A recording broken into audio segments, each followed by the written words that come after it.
Hello everyone, this hour on Verbling, the next in my Hot Topics series. Today's hot topic, killing you to save your life. We're going to be reading a short article. I've got some discussion questions for you, and we'll be talking about bioethics. What should or shouldn't we do?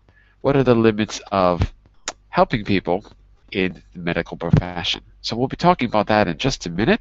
First, a little bit about me. I'm Jon-Eric, your Verbling teacher for this hour, and I'm an American teacher from New York, hanging out in Lisbon, Portugal to bring you this class. Here are 3 quick rules to help you participate in my class.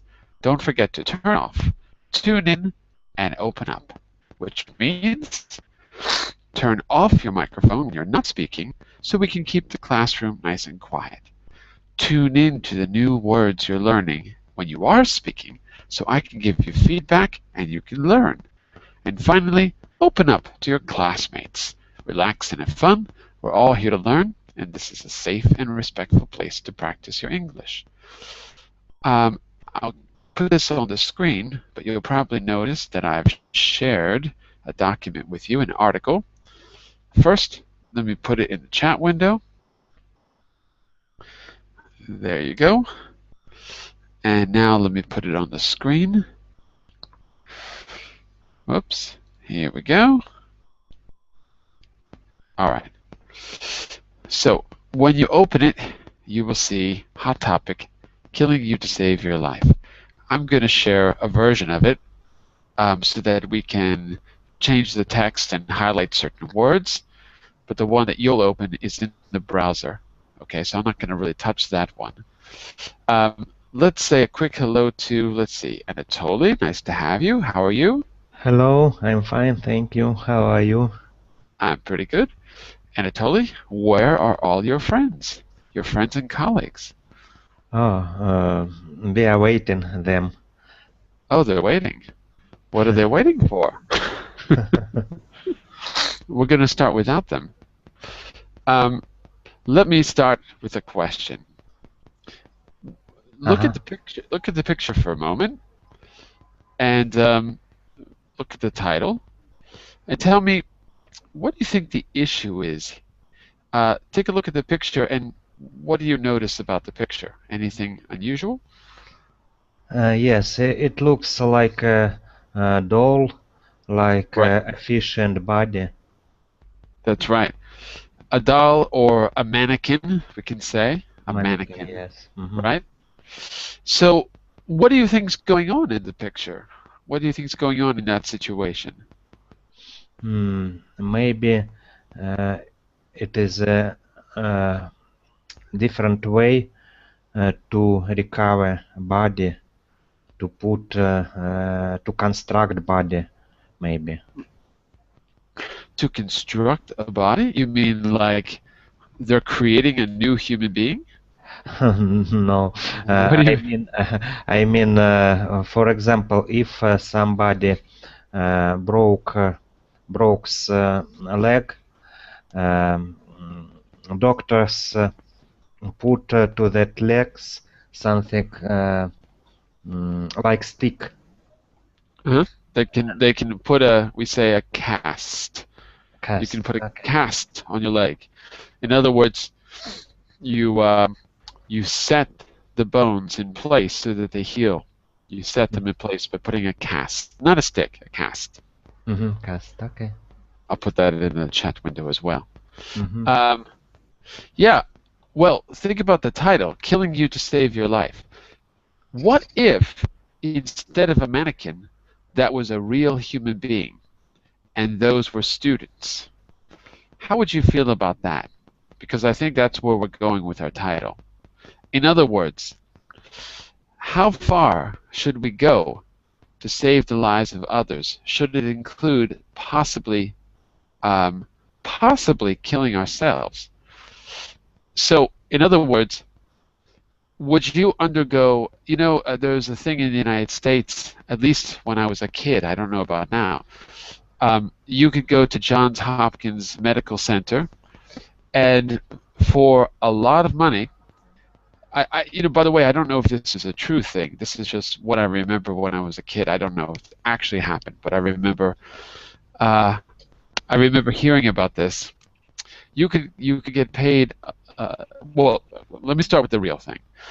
One thing is true. Drug companies used to pay people to test drugs on live subjects, and you would get paid very well if you would test experimental drugs.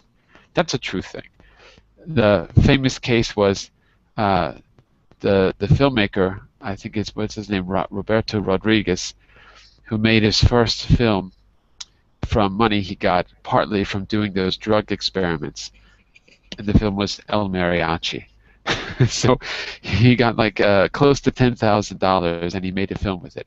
And now he's got a career. So maybe it was a good thing. But I remember hearing that if you were willing to have your heart stopped, this probably wasn't true, but if you were willing to have your heart stopped, you could receive a lot more money because basically it was extremely, ooh, it's very loud, it was extremely dangerous. Would you be willing to undergo a medical procedure just so medical students could learn or they could practice something experimental, possibly risking your life? Would you do it if they paid you a lot of money? No, I Not worth don't it. ready for it. But I Uh, can admit that it could be a very difficult situation. For example, if the blood is necessary for our own child, uh-huh. like this, something extremely unusual happened. It could be maybe, but I can imagine as I could be involved in that. So, if it was a serious situation, you would do it. But if it was for profit, you wouldn't. Yes, that's right. What about you, Giuseppe? I was saying that we're just looking at the picture and the title of the article. I was asking whether in the States people would undergo drug testing, which could be dangerous. So pharmaceutical companies will pay people to test drugs. They've already been tested on animals. They shouldn't kill you. And then there was a case when I was a kid. I don't think this was really true, but it was a rumor, maybe like an urban legend. But I could be wrong. Maybe it was real. That you could go to a medical hospital, and if you were willing to have your heart stopped, to undergo not a permanent procedure, but to have the students resuscitate you, uh, they would pay you a lot of money. I think there was an urban legend. My question is to Anatoly was, would you undergo any of that um, if they paid you a high compensation, right? So he said he'd only do it if it would really save the life of someone close to him, if it was a serious situation. What do you think? Do you think it's wrong to do it for money? What do you think, Giuseppe? Well, it's a tough Or do you think question. we all have our own, it's up to us individually to make that decision? Well, I mean, it's a tough A question. light discussion we have early in the morning. It is. And you have to use lots of great English to answer it. Well, let me say that it's unusual. One thing you can think about is when you're answering a question like this, you have to use a conditional. I would, I could, I should, and I might. These are the things you have to use. Okay. Uh-huh. I could imagine how it works, and then being in the middle of the death and the death life because of money. I could accept definitely.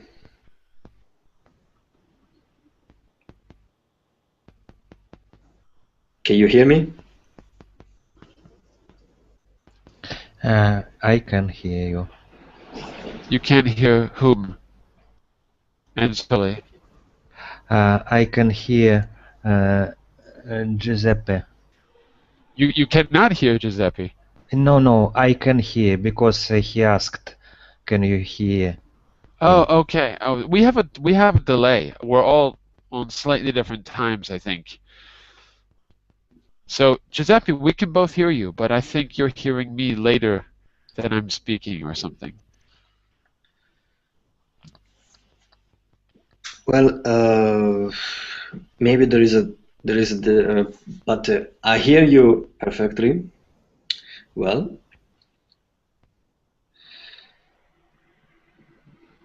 Okay, so go ahead.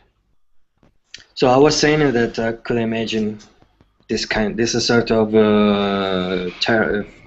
therapy, and then accept the money for the sake of the scientific the science and so on.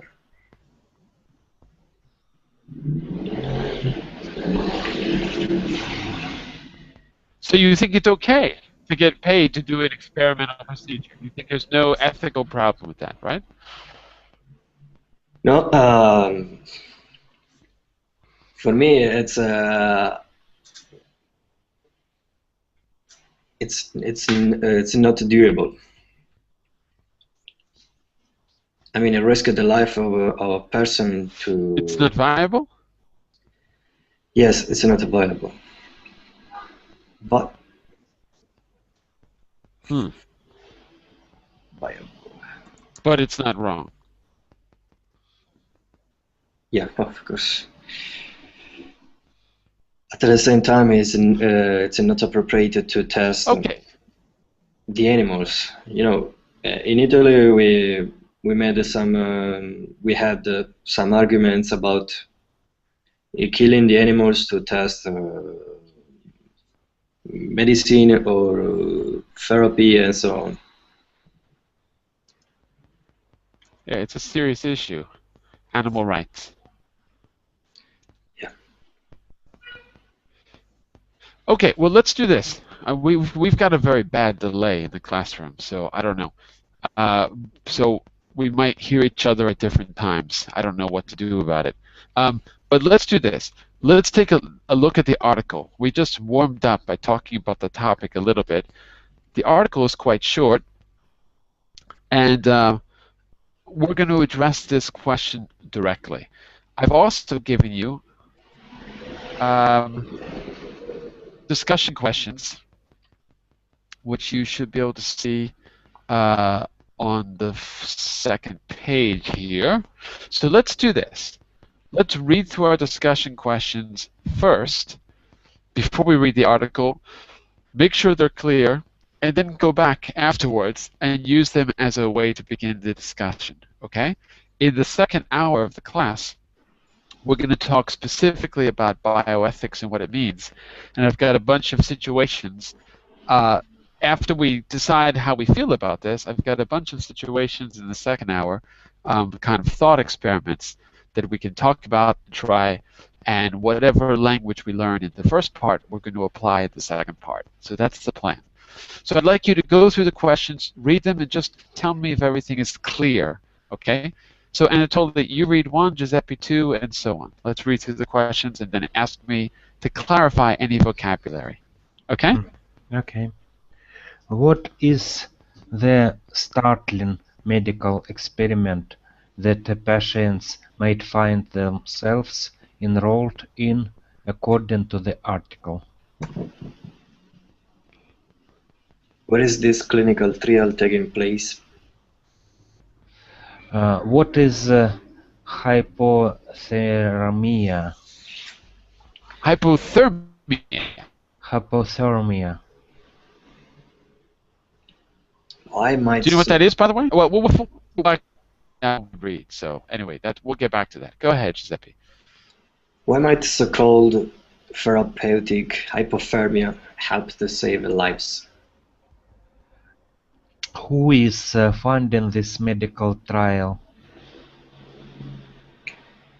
Who would be a candidate for this kind of a procedure?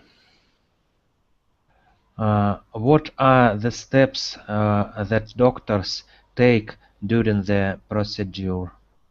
When did the experiment officially begin?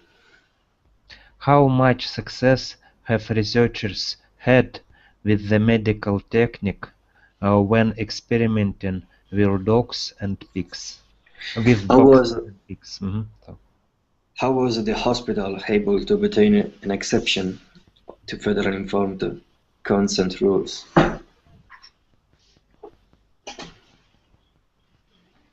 Okay, 1 second here. You'll see in the chat window, I'm putting some pronunciation. So remember, the big syllable, the capital letters show you where the stress is. So in the word trial, you'll see it's on the first syllable. Trial. Trial. trial. Right. Because I heard trio the first time. The word technique, it's on the second syllable. Technique. Technique. Right. Okay. So I don't have the International Phonetic Alphabet keyboard, so I can't write it in a more phonetic way, but you get the idea. Okay, so any questions about the questions? Everything is clear what we're going to read for, right? Yes. Everything? Yeah? Okay. So let's start. It's a short article. We can read it pretty quickly, I think, and then we'll go back to our questions. So I'll get you started. You interrupt me anytime to ask questions, and then we'll go to Anatoly and Giuseppe, and we'll just keep going around. But it's only like 2 pages, so it's quite short. So I'll get us started with the very beginning here. Killing a patient to save his life. By the way, do you notice a grammatical mistake in that title? Does anyone notice what the mistake is? Anyone? Anyone? Anyone? June 9 at Not that, but look at this. What's wrong with his in this? What's wrong with the word his in the title?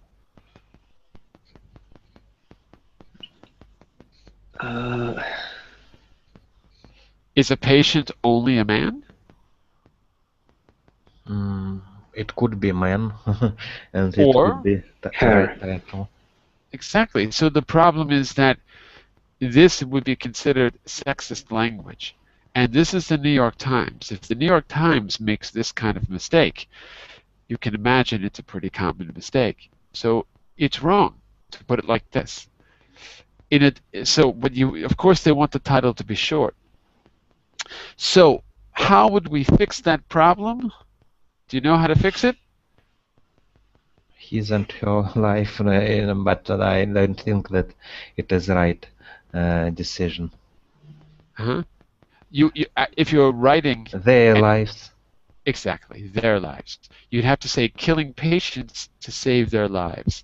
That's the best way to do it because it's a simple solution. Make it plural, and the problem is solved. Okay. By the way, John, in my language, in Russian language, it is common to talk about general. General thing about people and use males. Masculine gender. Masculine gender, yes. But in English, it's considered sexist language, and it's also. But see, in Russian, you have masculine, feminine, and neuter. You've got 3 genders, right? Yes. You speak Russian, don't you? Yes, and it is usual to speak about average situation using masculine gender. But in Russian, it's not so it's not so strange because I understand what you're saying. People generalize using the masculine form. Yes, I understand. But in English, we have no masculine form. We don't have a grammatical gender, so it really stands out. It really seems very, very presumptuous to say he and his all the time. So if you read an academic paper, Most of them use only, not most, many of them use only the female gender uh, to counteract the normal sexism that's been prevalent for a long time. So you'll see in academic papers often say her. Mm. But the quick solution around the problem is what you said. Change it to plural, or if it's inside of a text, you can say his or her because it won't stand out. In a title, you've got to be very economical and short, so you can't say his or her in a title. It sounds a little strange to just make it plural.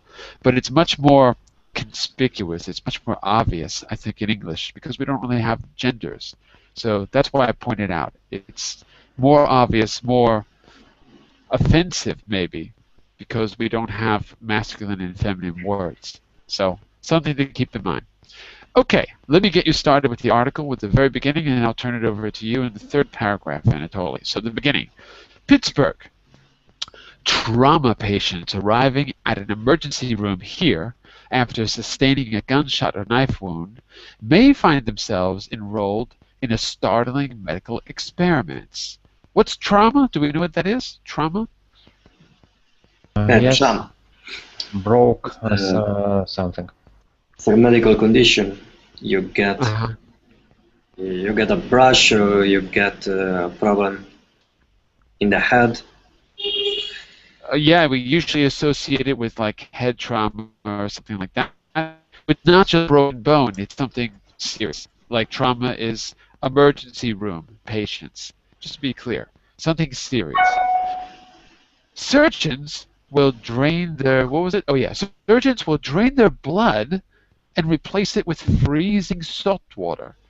Without heartbeat and brain activity, the patients will be clinically dead. And then the surgeons will try to save their lives. Researchers at the University of Pittsburgh Medical Center have begun a clinical trial that pushes the boundaries of conventional surgery and, some say, medical ethics, by inducing hypothermia and slowing metabolism in dying patients. Doctors hope to buy valuable time in which to mend the victim's wounds. Metabolism, do we know what that is? Of course. Is that clear? It's the same in Italian, right? Metabolismo. Okay. So metabolism, if you're going to define it, it's the rate or the speed of your body functions. So, in other words, what's the crazy experimental thing they're doing in Pittsburgh? Anatoly, Giuseppe, summarize it for me. What's the experiment here? As I understood, that they if a person who who is not able to live arrived to the clinic, they can use the part of their bodies. Not exactly. No? Not exactly. If you are able to live, that's the key difference.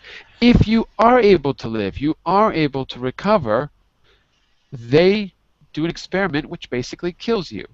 Now, you will be resuscitated, but there's a chance that you won't make it. So, in other words, they're using you as an experiment rather than just trying to save your life. They purposefully kill you by basically freezing you, just about freezing you. Ah, yes, yes. Right? Continuum time. Right. They're trying to basically, if they nearly freeze you, they should have a lot more time to work on you and fix the problem. But the point is, you're not in any condition to consent yes or no. In fact, you don't even know about the trial. This is not a normal procedure. So we have to keep in mind that this is an experimental trial that one hospital is doing. It's a little different than someone out on a battlefield in Afghanistan and they do an experimental procedure because they're under pressure. I've heard about that. But this is a little different. This is in a hospital, and people are enrolled without their consent. So I think that's the key idea, that you're not giving consent to this. And remember, the experiment is inducing hypothermia. Inducing hypothermia. Well, I think you can figure out what the word hypothermia means. Hypo means low. Like hypoglycemia is low blood sugar. So what's the low thing here in hypothermia? Low what? Low temperature. Low temperature, hypothermia. So they induce low body temperature to try to slow you down to save you. It sounds okay, but it might be more of an issue than we think. So Anatoly, why don't you continue with the next paragraph? Okay. But scientists have never tried anything like this in humans, and unconscious patients will not be able to consent to the procedure. Indeed, the medical center has been providing free bracelets to be worn by Scottish citizens here who do not want to participate should they somehow wind up in the ER. "This is Star Wars stuff," said Dr. Thomas M. Scales, a trauma specialist at the Scalea. okay, and trauma specialist at the University of Maryland.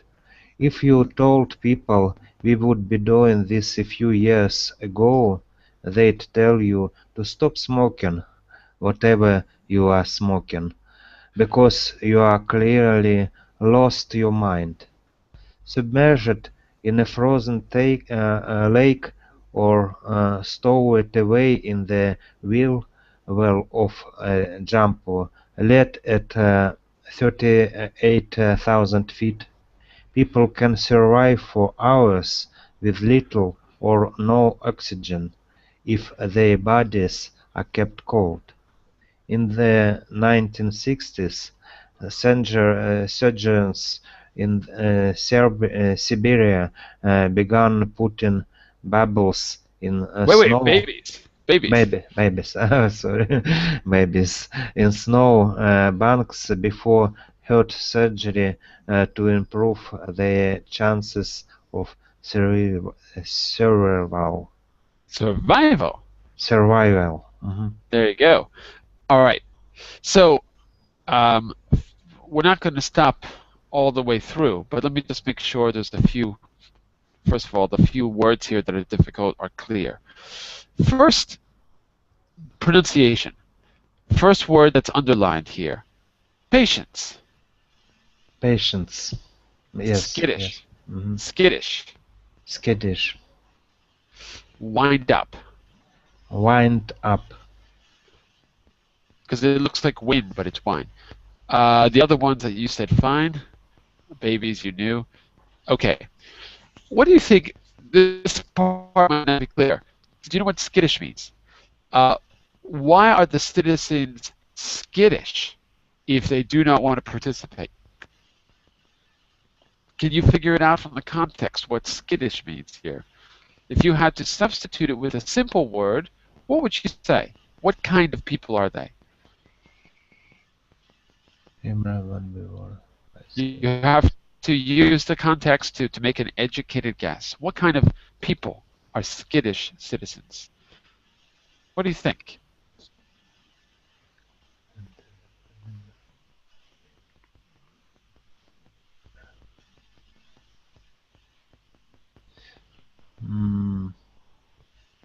Skittish citizens. Yeah, what do you think it means? So looking for the context, try to substitute skittish for a different adjective, and let's see if it sounds okay. This is for both of you, by the way, if you have an idea. Say, what do you think skittish means here? Like happy? Worn by happy citizens? That doesn't seem right, does it? No, not happy. No. Probably restless citizens, active citizens. Hmm. Restless, meaning why are they restless? By the way, I'm not saying you're wrong, but why would they be restless? Why they could be restless? Yeah, why restless? When you say or you said active, do you mean proactive? I mean, yeah, Proactive proactive. because they're taking initiative to tell the hospital they're not interested, even though they have no problem. Yeah, Is something like that that. makes sense? It makes sense. The meaning is a little different though. Uh, Skittish is. Sorry, go ahead. uh, I can guess the first sentence about for unconscious people, Hmm. patients, doesn't matter. Uh, they could agree or disagree with that procedures. Uh, Hmm. and for people who are able to say yes or no, they received special bracelets, and skittish could be um, citizens who are not sure, who are about something. Who are undecided. Well, Undecided. actually, here they have decided. They actually have decided they don't want it. So the idea is this: skittish means nervous. Skittish means nervous or Uh, excitable. Animals are skittish.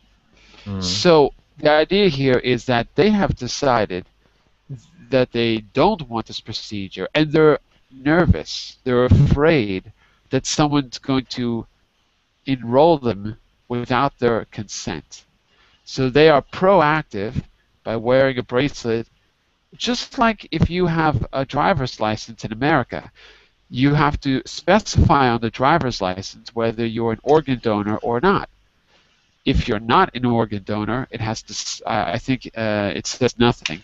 If you are, your driver's license will say organ donor. If you get into an accident and you're unconscious, or basically it's very clear that you're going to die or you are dead, they will harvest organs from your body and send them out to hospitals immediately. Um, so it's like preventative, not preventative medicine. What am I trying to say? It's like being something you have to specify. You've decided in advance. So here, same principle. They've decided in advance that they don't want to participate, so they wear these bracelets. What are the odds that they're going to get into have a major trauma? It seems a little bit premature, but anyway. So skittish means nervous and afraid, and they should wind up. Another way to say wind up is end up. The result will be that they will somehow. The result will be that they end up in the ER. Okay. Why is this Star Wars stuff, according to Dr. Scalea? Why is this Star Wars stuff? Star Wars meaning the movie Star Wars. mm, maybe because it is difficult to imagine. It was Difficult to difficult to imagine? imagine. Sure. Absolutely. And in Star Wars, we could imagine it because one of the characters got frozen. Ah, I think it was in Star Wars 2, the main character, Harrison Ford, gets frozen in carbon, and they have to go and revive him or something like that. So, yeah, it's Star Wars stuff. This is something you saw in science fiction, and now it's real. Okay, Giuseppe, why don't you keep going? 3 paragraphs are really short, these 3 here. Patients are routinely cooled before surgical procedures that involve stopping the heart. But so-called therapeutic hypothermia has never been tried Wait, in patients. wait. Therapeutic hypothermia.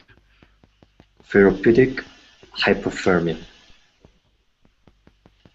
has never been tried in patients in which a penetrative wound has already occurred, and hunting doctors have never tried to replace a patient's blood entirely with the cold salt water. In their trial, funded by the Department of Defense, doctors at the University of Pittsburgh Medical Center will be performing the procedure only on patients who arrive at the ER with a catastrophic penetrating trauma and who have lost so much blood that they have gone into cardiac arrest. At a normal body temperature, surgeons typically have less than 5 minutes to restore blood flow before drain damage occurs. In these situations, less than 1 in 10 survive, said Dr. Samuel A. Tischerman, the lead researcher of the study. We want to give people better odds. Okay, we finished? I finished. I just wanted to say, is that clear, the situation? What kind of patients are these? Are these normal trauma patients? Not exactly, are they? What makes them special or high risk?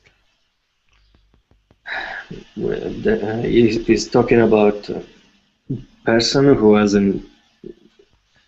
who got an injury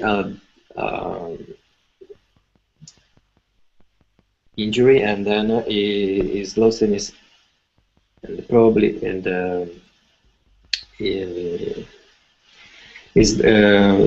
got an injury that makes his life in dangerous. Puts his or her life in danger. Puts his or her life in danger, not gets, but puts. Puts her life in danger. Yes. Right, and not just any kind of danger, but 5 minutes. 5 minutes to try to. It's not really surgery; it's a blood transfusion. But they have about 5 minutes to try to do a blood transfusion, or it might be too late. In fact, so they have profound wounds. We know what the word wound is here too. By the way, it looks like wound, but it's wound. Right? Wound is, there has to be an opening in your body and loss of blood. That kind of a wound. Okay? Well, let's keep going to the article. I'm going to pick up these two, and then we'll go back to you, Anatoly. Okay? Dr. Fishman and his team will insert a tube into a cannula. Oh my God, I've actually never heard that before. Into a cannula, into the patient's aorta, flushing the circulatory system with a cold saline solution until the body temperature falls to 50 degrees Fahrenheit. 50 degrees Fahrenheit, not Celsius, by the way. Fahrenheit. It's normally 98.6, nearly 100 degrees, and it goes down to half that. As the patient enters a sort of suspended animation without vital signs, the surgeons will have perhaps 1 hour to repair the injuries before brain damage occurs. After the operation, the team will use a heart-lung bypass machine with a heat exchanger to return blood to the patient. The blood will warm the body gradually, which should circumvent injuries that can happen when tissue is suddenly subjected to oxygen after a period of deprivation. If the procedure works, the patient's heart should resume beating when body temperature reaches 85 to 90 degrees. But regaining consciousness may take several hours, or several days. Uh-oh. So this procedure has one serious flaw. I mean, at first it may not work, but there's one serious flaw. Tell me what the flaw is. What's the flaw, Anatoly? What's the flaw? Flaw means serious mistake, right? Flaw means a possible mistake. What's the flaw in the procedure here? What could seriously go wrong? If body's state more than a definite time without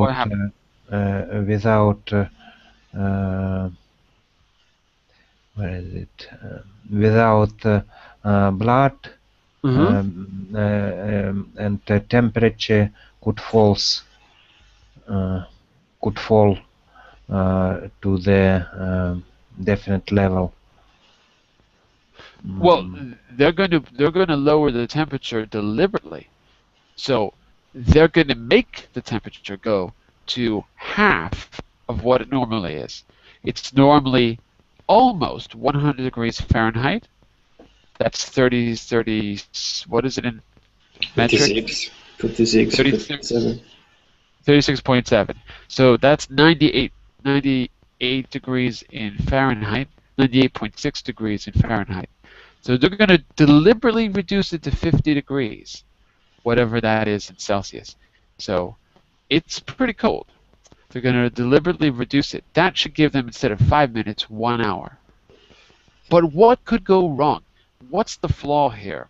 For me, it's this last line that we have to pay attention to.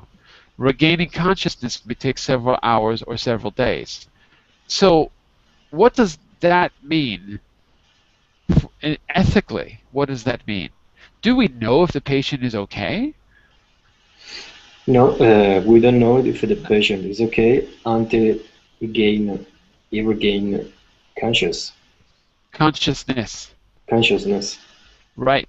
So one major flaw is that you have absolutely no idea if this worked or not, or what the damage could be for days and days. So not only can you not consent to the operation or the procedure, they have to wait a long time. So if something was wrong in an emergency operation, they could try to fix it right away. Here, you have no idea. It could take a week, right? You also may never regain consciousness. But the point is that you've got such a bad injury that the risk is so high to trying to save you. They're trying to buy a lot more time to save you. So it's not so black and white whether they're helping you or hurting you, right? It's not really clear, especially afterwards. So Anatoly, why don't you continue with the next 4?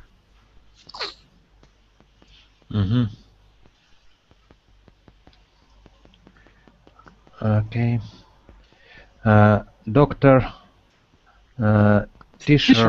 Tischerman and his colleagues plan to try the technique of 10 subjects, then review the data, consider changes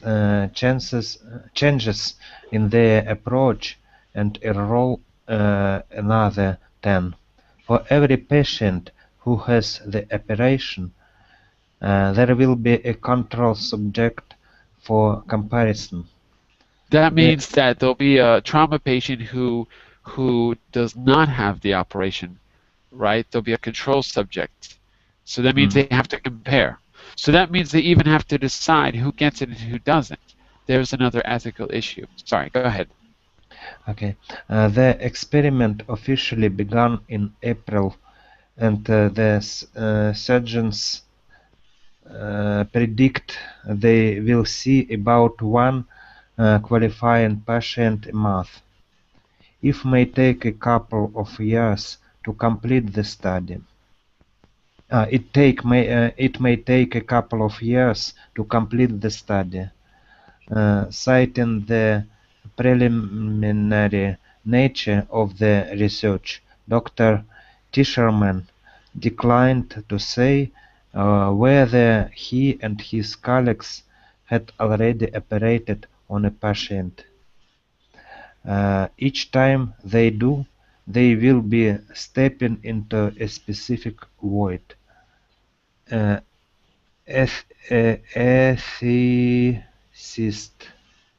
Ethicists say it's reasonable to presume most people would want to undergo the experimental procedure when the alternative is almost certain death. But no one can be sure of the outcome. If this works, what they've done is suspended people when they are dead and then brought them back to life, said Dr. Arthur L. Kaplan, a medical ethicist at New York University. There is a grave risk that they won't bring the person back to uh, Cognitive? cognitive life, but in a vegetative state. Vegetative state. Vegetative state, okay. Right? So cognitive life is mental life. So the problem there is that it takes a week to regain consciousness, and in other words, you may never regain consciousness. You may be a vegetable for the rest of your life.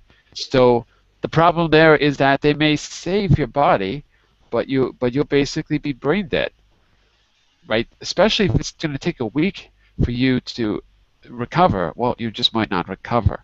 So this is part of the risk. But as we've seen,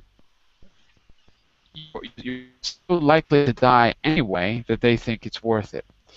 Let's see how much we have here. Give me just a second. I think we're almost done. Yeah, we're almost done. Okay. So why don't you take these paragraphs, whoops, here, Giuseppe, and we'll probably just finish the article before the end of class, and then the second hour we'll talk about it. Okay, if you want to stick around. Keep going, Giuseppe. But the researchers at a number of institutions say they have perfected the technique known as emergency preservation and resuscitation. Resuscitation. Or EPR. In experimental surgeries on hundreds of dogs and pigs over the last decade, as many as 90% of the animals have survived in recent studies, most without a discernible cognitive impairment. After the procedure, the dogs and pigs remembered all the tricks and were able to learn new ones.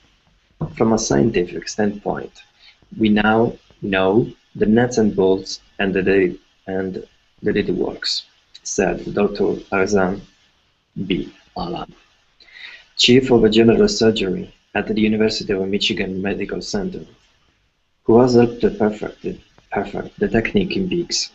It's a little unsettling if you think of all the what ifs, but it's the same every time you push into new frontiers.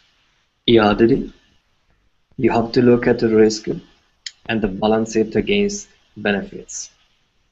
Trauma accounts for more years of a life lost than cancer and heart disease combined, and it is the leading cause of death in people up to age 44, according to the Centers of Disease Control and Prevention. Surgeons are eager for new techniques. Surgeons are eager for new techniques. Surgeons are eager for new techniques that would help better the odds in emergency situations. Black males are disproportionately victims of homicide, especially gun violence, and most of the patients likely to fit the study criteria in Pittsburgh are African American males, according to officials at the medical center. Uh-oh. We have a new problem, don't we, Giuseppe? What do you think the new problem is, according to the last paragraph? Can you see what I'm about to say before I say it? I guess the most people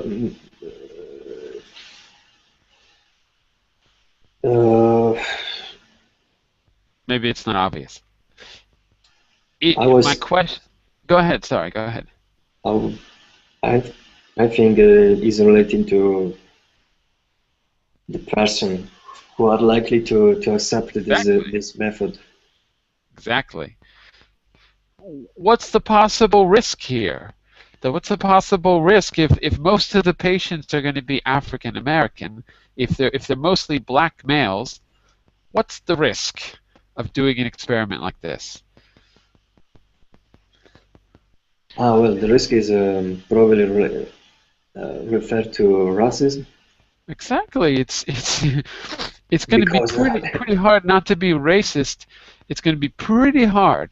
Uh, because this has happened so many times in the medical history of the 20th century, not just the 20th century, but I'm saying in recent times, this has happened time and time again. It's going to be pretty hard to be fair and balanced. So that's something we'd have to think about. Is Pittsburgh the right place to do this sort of experiment? There's a very famous one in Mississippi that we can talk about later. Very famous experiment where basically people were literally killed because they were black, and that may not have been the intention in the very beginning. It's hard to say, but they were deliberately exposed to syphilis and deliberately not given treatment. They were given placebo treatment in the 1950s, and it's hard to say what they were thinking. It's hard to believe it wasn't deliberate. But in any case, you know, the fact, I mean, would they have done that kind of experiment in New York City? It's really hard to say. So it's a very thorny issue. A thorny issue means that it could stab you like the thorns of a rose in many different places. One of them is possible racism. Let's just finish up the article before we run out of time here. We're almost done. Let me just do. Let's all take a paragraph here. I'll do the first, and then Anatoly, and then Giuseppe. That will be done here. I'll do the first one right here. In order to obtain an exemption to federal informed consent rules, that means in order to not have to ask consent, the hospital held 2 town hall meetings on the university campus, placed advertisements on buses, and made sure the news got in newspapers catering to minority readers. Officials posted information about the study on a website, acutecareresearch.org, and conducted a phone survey in neighborhoods most at risk for involuntary enrollment in the trial. Still, a taxi driver, grocery clerk, security guard, all African American men, approached at random, said they had never heard of the trial, though they work within a couple miles of the hospital. Anatoly, the second to last one here. Yes, and they also did not object. I don't have a problem with it if it saves lives, said Charles Miller, a 52-year-old security guard. Just 14 people have so far requested no APR bracelets, according to the medical center. Nearly a half-dozen trauma hospitals may join the trial and begin testing the hypothermia procedure or on dying patients, including the patients, including the University of Maryland Medical Center in Baltimore. Okay, Giuseppe, last paragraph, please. For Scalia, Dr. Scalia, who led the effort here, said he hoped to receive a final regulatory approval by the end of the year. He recalled the recent stabbing victim who died on his writing table. He might have lived if we could have cooled him down, Dr. Scalia said. He might have lived if we could have cooled him down. So that's the argument from the people who are doing the experiment. Well, we're going to find out what you think in the second hour, okay? So we're going to go back to our questions. By the way, if you're trying to join the class, you just have to click the join button if you're inside of Verbling. So if you're watching on YouTube, you've got to come into Verbling and then click the join button, and you get 1 free class or something like that. So if it's your first time, you should be able to join without a problem. If it's not your first time, then obviously the classes have to be paid for, so that's something you have to deal with there. But I think you normally get one trial for free. By the way, I can give you coupons too. I know we have a program for coupons. I haven't used it. So I think I can give you discounts. If you send me a message, I can figure out how it works and send you one. I think it's for individual tickets, not for the group rate, not for the monthly rate. I'm not sure. But anyway, you can send me a message and I'll try to help. Just so you know, because I see a message down there that you're trying to get in. So if I can help, send me a message and I'll help. Otherwise, go to Verbal and click on it. I'll be back in 1 minute to start the second hour. We're going to start with our questions, and then I've got a few activities for you to do to help you think about and talk about in English bioethics. One related to this and one that's different, but same basic theme. How far should we go? How far over the limit of what is ethical should we go in order to save lives? That's what we're talking about. Okay, I'll be back in just a minute for the second hour. Bye for now. Be back in a minute. Thank you very See you much. soon. Bye. Bye-bye.